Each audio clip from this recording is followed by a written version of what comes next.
Hello friends, welcome back our channel SK Telugu Hindi cooking channel.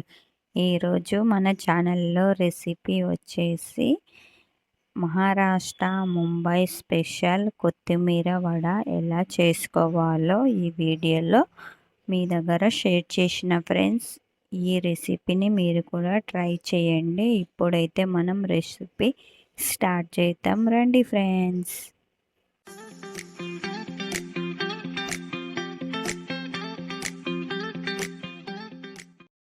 ఇక్కడ చూడండి friends, కొత్తిమీర తీసుకున్నాను. ఫ్రెష్ కొత్తిమీర. ఇప్పుడైతే మార్కెట్లో చాలా బాగా కొత్తిమీర దొరుకుతుంది. మీరు కూడా కొత్తిమీర వడని ట్రై చేయండి. ఇక్కడ నేను సగం కట్ట తీసుకున్నాను.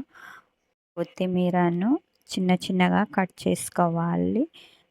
పెద్దగా ఉండకూడదు ఫ్రెండ్స్, చిన్నగానే కట్ చేసుకోవాలి. ఇక్కడ చూడండి, నేను చూపించినట్లు కట్ చేసుకోండి. వాష్ చేసుకొని పక్కన ఉంచుకుందాం. ఇప్పుడు ఇందులో ప్యాటర్న్ కోసంకి 1 కప్పు శనగపిండి తీసుకుంటున్నాను. మీరు ఎంత క్వాంటిటీలో చేయాలనుకున్నారో అంత క్వాంటిటీలో తీసుకోండి శనగపిండి. నేనైతే ఇక్కడ ఒక వాటి నిండా తీసుకున్నాను, మళ్ళీ సగం వాటి తీసుకున్నాను. ఇప్పుడు మసాలా యాడ్ చేస్తున్నాను. 1 టీ స్పూన్ గరం మసాలా, సగం టీ పసుపు, రుచికి సరిపోయేటంత ఉప్పు. మీరు ఉప్పు అయితే చూసి వేసుకోండి ఫ్రెండ్స్. మళ్ళీ చట్నీలో కూడా వేయాల్సి ఉంటుంది. ఇప్పుడు ఈ మసాలాని శనగపిండిని బాగా కలుపుకోవాలి. ఈ కలిపిన పిండిని పక్కన ఉంచుకుందాం. ఇప్పుడు ఇందులో మసాలా కోసంకి 4 పచ్చిమిరపకాయలు తీసుకున్నాను. మీకు ఎంత కారం కావాలో అంత క్వాంటిటీలో తీసుకోండి పచ్చిమిరపకాయలు. 1 స్పూన్ అజ్వాయిన్ని చేతుల్లో వేసుకొని రబ్ చేసుకొని వేసుకోండి. 1 టీ స్పూన్ జీలకర్ర, 1 టీ స్పూన్ ధనియాలు వేయడం వల్ల చాలా టేస్ట్గా వస్తుంది ఈ కొత్తిమీర వడ. మెయిన్ డిష్ ధనియాలు ఖచ్చితంగా వేసుకోండి. ఇప్పుడు వీటన్నింటిని బాగా దంచుకొని పక్కన ఉంచుకుందాం. ఇప్పుడు ఈ శనగపిండిలో కొద్దిగంత బేకింగ్ సోడా, వంట సోడా వేసుకోవాలి. ఇందులో కొద్దిగా వాటర్ వేసుకొని నీళ్ళు పోసుకొని ప్యాటర్న్ కలుపుకొని పక్కన ఉంచుకోవాలి. ఒకే డైరెక్షన్లో కలుపుతూ ఒక 5-6 నిమిషాలైతే బాగా కలుపుకోవాలి. ఇప్పుడు ఇందులో సగం టీ స్పూన్ ఆయిల్ అయితే వేసుకోవాలి. మళ్ళీ ఒకసారి బాగా ఒకే డైరెక్షన్లో కలుపుకోవాలి. ఎంత బాగా పిండిని కలిపితే అంత బాగా కొత్తిమీర వడ రెడీ అవుతాయి. ఇప్పుడు కలిపిన పిండిలో మనం కట్ చేసి ఉంచిన కొత్తిమీరను వేసుకోవాలి. మీకు ఎంత క్వాంటిటీలో కొత్తిమీర తీసుకుంటారో అంత క్వాంటిటీకి సరిపోయేటంత పిండి రెడీ చేసుకోవాలి, శనగపిండి ప్యాటర్న్. ఇప్పుడు ఈ శనగపిండి కొత్తిమీరను బాగా కలుపుకోవాలి. ఒక 2 నిమిషాలు బాగా కలిపితే చాలు. ఇప్పుడు స్టవ్ వెలిగించుకోవాలి, ఒక పాత్ర ఉంచుకోవాలి. ఇక్కడ చూడండి, నేను చూపించినట్లే ఈ కొత్తిమీర వడని కొలతలతో చేసినట్లయితే చాలా పర్ఫెక్ట్ వస్తుంది. ఇందులో ప్యాన్లో 1 గ్లాస్తో వాటర్ యాడ్ చేసుకోవాలి. ఇప్పుడు మనం దంచి ఉంచిన పచ్చిమిరపకాయల పేస్ట్ని వేసుకోవాలి. ఈ నీళ్ళు పచ్చిమిరపకాయల పేస్ట్ బాగా మరలించుకోవాలి. మరలిన తర్వాత మనం పేస్ట్లా చేసుకొని ఉంచిన కొత్తిమీర శనగపిండిని ఇందులో ఈ వాటర్లో వేసుకొని బాగా కలుపుకోవాలి. ఉండలు లేకుండా బాగా కలపండి. ఎంత బాగా కలిపితే అంత బాగా ఈ కొత్తిమీర వడ సాఫ్ట్గా వస్తుంది. బాగా కలుపుకోవాలి. స్టవ్ అయితే ఇక్కడ సిమ్లో ఉంచుకోవాలి.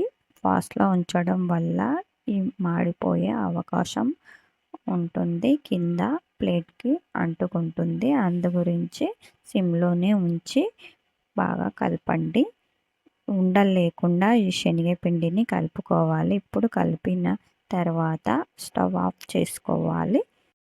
ఇప్పుడు ఈ శనగపిండి ప్యాటర్న్ మొత్తాన్ని ఒక ప్లేట్లో వేసుకోవాలి.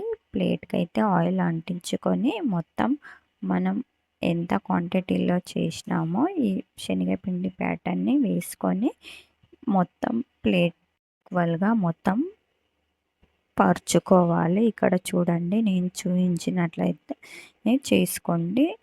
చెయ్యితో బాగా వత్తండి, ట్యాప్ చేయండి. మొత్తం మీరు ఇలా చేయడం వల్ల మొత్తం శనగపిండి ఒకే లెవెల్ పైన ఉంటుంది, ప్లేట్లో మంచిగా ట్యాప్ అవుతుంది. ఇప్పుడు ఈ శనగపిండిని ఒక 2-3 నిమిషాలు అయితే పక్కన ఉంచుకోవాలి, చల్లారించుకోవాలి. ఇప్పుడు మనం చట్నీ ప్రిపరేషన్ చూద్దాం. నేను ఇక్కడ కొత్తిమీర పుదీనా చట్నీ చేస్తున్నాను. పిడికెడంతా కొత్తిమీర, పుదీనా, అందులో సగం పిడికిల్లో సగం పుదీనా వేసుకోవాలి. కారానికి సరిపోయేటంత పచ్చిమిరపకాయలు వేసుకోవాలి. 1 టీ స్పూన్ చాట్ మసాలా వేసుకోవాలి. సగం టీ స్పూన్ జీరా, 1 స్పూన్ పుట్నాలు వేసుకోవాలి. కారం అయితే నేను ఇక్కడ తక్కువ వేసిన, మీకు కావాలంటే ఎక్కువ వేసుకోండి. 2 స్పూన్ల పెరుగు వేసుకోవాలి. పెరుగు లేకుంటే నిమ్మరసం అయినా వేసుకోవాలి, 1 నిమ్మకాయ రసం. ఇప్పుడు రుచికి సరిపోయేటంత ఉప్పు వేసుకోవాలి.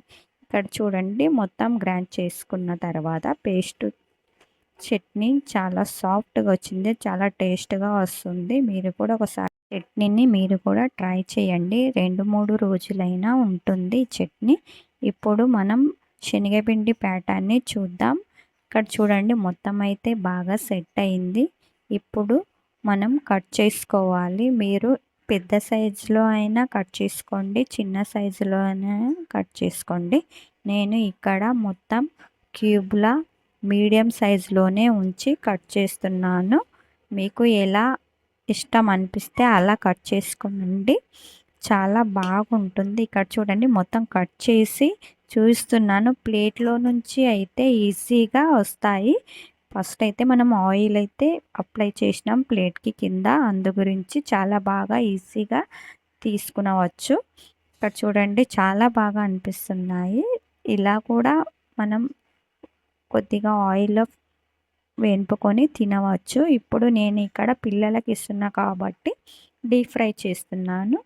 స్టవ్ వెలిగించుకొని ఒక కడాయి అయితే ఉంచుకున్నాను. అందులో డీప్ ఫ్రైకి సరిపోయేటంత ఆయిల్ వేస్తున్నాను. నేను ఇక్కడ సన్ఫ్లవర్ ఆయిలే యూజ్ చేస్తున్నాను. మీకు ఏ ఆయిల్ మీ ఇంట్లో అవైలబుల్ ఉంటుందో ఆయిల్తో డీప్ ఫ్రై చేసుకోండి. ఇక్కడ చూడండి ఫ్రెండ్స్, ఆయిల్ అయితే వేడెక్కింది. ఇప్పుడు మనం చేసి పెట్టిన కొత్తిమీర వడలని వేసుకోవాలి. ఎన్ని ఆయిల్లో ఫిట్ అవుతాయో అన్నీ వేసుకోండి. మొత్తం అయితే బాగా వేయించుకోవాలి. చాలా క్రిస్పీగా అవుతాయి, చాలా టేస్ట్గా అవుతాయి. ఇప్పుడు వేయించుకున్న వడలని ఒక ప్లేట్లో సర్వ్ చేసి చూపిస్తాను, చూడండి. ఈ మహారాష్ట్ర స్పెషల్, ముంబై స్పెషల్ కొత్తిమీర వడ మీరు ఈవినింగ్ టీ టైంలో కూడా చేసుకొని తినండి. 5 నిమిషాల్లో ఈ కొత్తిమీర వడ రెడీ అవుతుంది. పిల్లలకి ఇచ్చినట్లయితే చాలా ఇష్టంగా తింటారు. స్కూల్ టిఫిన్ బాక్స్లో, లంచ్ టైంలో, అన్నం తినేటప్పుడు స్నాక్స్లా పక్కల పాపడ వెళ్ళలేనప్పుడు ఇలా ఒకసారి మీరు కూడా శనగపిండితో, కొత్తిమీర అయితే మన ఇంట్లో ఉంటూనే ఉంటుంది, శనగపిండి కూడా ఉంటుంది కదా ఫ్రెండ్స్. ఒకసారి ఇలా కొత్తిమీర వడను ట్రై చేయండి. మీకు ఈ కొత్తిమీర వడ రెసిపీ ఎలా అనిపించిందో కామెంట్ చేయండి. ఈ కొత్తిమీర వడ రెసిపీ నచ్చినట్లయితే మీ ఫ్యామిలీ, మీ ఫ్రెండ్స్కి షేర్ చేయండి. ఇంకా ఎవరైనా నా ఛానల్లో కొత్త వాళ్ళు విజిట్ చేసినట్లయితే నా ఛానల్ని సబ్స్క్రైబ్ చేసుకోండి. నెక్స్ట్ రెసిపీలో మళ్ళీ కలుద్దాం ఫ్రెండ్స్. అంతవరకు bye. Thank you for watching friends. Take care.